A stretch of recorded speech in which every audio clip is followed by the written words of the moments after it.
Man, what's up everybody? You already know who it is. It's White Boy Rick. We're back at it again with another video. And in this video, we're going to be talking about Samuel Little, the most prolific serial killer in US history.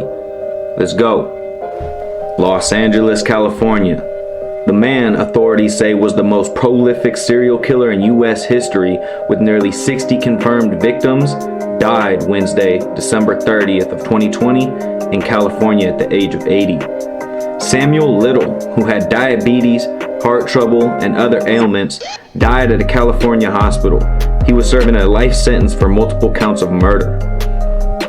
California Corrections Department spokeswoman Vicki Waters said there was no sign of foul play and his cause of death will be determined by a coroner.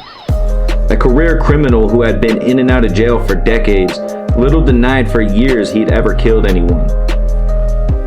Then, in 2018, he opened up to a Texas Ranger, James Holland, who had been asked to question him about a killing it turned out Little didn't commit. During approximately 700 hours of interviews, Little provided details of the murders that only the killer would know. Little was a skilled artist. He even provided Holland with dozens of paintings and drawings of his victims, sometimes scribbling their names when he could remember them, as well as details such as the year and location of the murder and where he dumped the body. By the time of his death, Little had confessed to killing 93 people between 1970 and 2005. Most of the slayings took place in Florida and Southern California.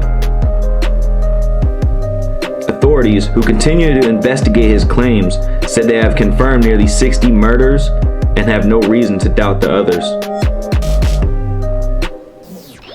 Nothing he's ever said has been proven to be wrong or false, Holland told the CBS News. Samuel's numbers dwarf those of the Green River Killer Gary Ridgway with 49, John Wayne Gacy with 33, and Ted Bundy with 36. Almost all of Little's victims were women, many of them prostitutes, drug addicts, or poor people living on the edges of society. They were individuals he believed would leave few people behind to look for them and not much evidence for the police to follow. Indeed, local authorities in states across the country initially classified many of the deaths as accidents, drug overdoses, or the result of unknown causes. Little strangled most of his victims, usually soon after meeting them during chance encounters. He drowned one, a woman he had met at a nightclub in 1982. He was nearly 80, in failing health and serving a life sentence in California prison, where he began confiding in Holland in May 2018, after years of refusing to talk to other authorities. Once a strong, strapping boxer who used his powerful hands to strangle his victims, he was now using a wheelchair to get around.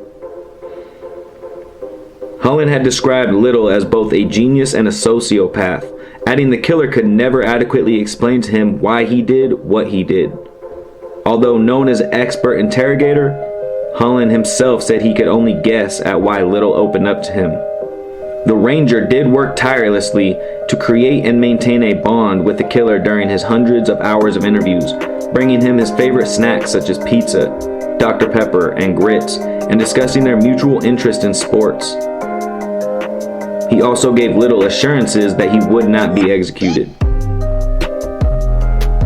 Holland would address Little by his childhood nickname, Sammy, while Little called Holland Jimmy, and once told the LA Times he found a friend in a Texas Ranger. He told 60 Minutes he hoped his confessions might exonerate anyone wrongly convicted of his crimes. I say, if I can help somebody get out of jail, then God might smile on me a little bit more. A transient who traveled the country when he wasn't in jail for larceny, assault, drugs, and other crimes, Little said he started killing in Miami on New Year's Eve in 1970. It was like drugs, he told Holland. I came to like it. His last killing was in 2005, he said, in Tupelo, Mississippi. He also killed people in Tennessee, Texas, Ohio, Kentucky, Nevada, Arkansas, and other states. Kentucky authorities finally caught up with him in 2012 after he was arrested on drug charges and his DNA linked him to 3 California killings. When he began recounting the other slayings, authorities were astounded at how much he remembered. His paintings indicated he had photographic memory. One killing was solved after Little recalled the victim wore dentures. Another after he told Holland he'd killed the victim near a set of unusual-looking arches in Florida.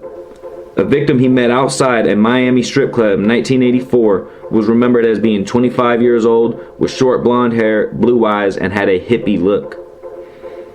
As he continued to talk, authorities across the country rushed to investigate old cases, track down relatives, and bring closures to the families. Little revealed few details about his own life other than that he was raised by his grandmother in Lorain, Ohio. He was married once and involved in 2 long-term relationships. He claimed he developed a fetish for women's necks and becoming sexually aroused when he saw a kindergarten teacher touch her neck. He was always careful, he added, to avoid looking at the necks of his wife or girlfriends and never hurt the ones he loved. I don't think there was another person who did what I like to do. I think I'm the only one in the world, and that's not an honor, it's a curse. Alright, so look, I pretty much gave y'all all the information I could find in that article. I don't have too much to say other than it makes me fucking sick when I read stories like this. Just imagine real quick, just imagine you a young female, you're already struggling. Like he said, he was killing prostitutes, drug users, and people who were living on the street who didn't have much family, who didn't have anyone to question where are they. I haven't seen them in this long. So just imagine you're at a nightclub having a good time and you meet this dude, convinces you to, hey, let's go party back at the hotel room, let's go party over here, woo-de-woo. And then he strangles you to death. This dude was a boxer. This dude had hand strength and he used to strangle every single one of his victims. Another thing that strikes me odd is how you gonna sit there after you admitted to killing over 90 people and you gonna talk about, well, if I admit it, maybe God will smile on me. Nah, fuck all that, dude. God ain't smiling on you. God don't want you. Don't nobody want you. You a piece of shit.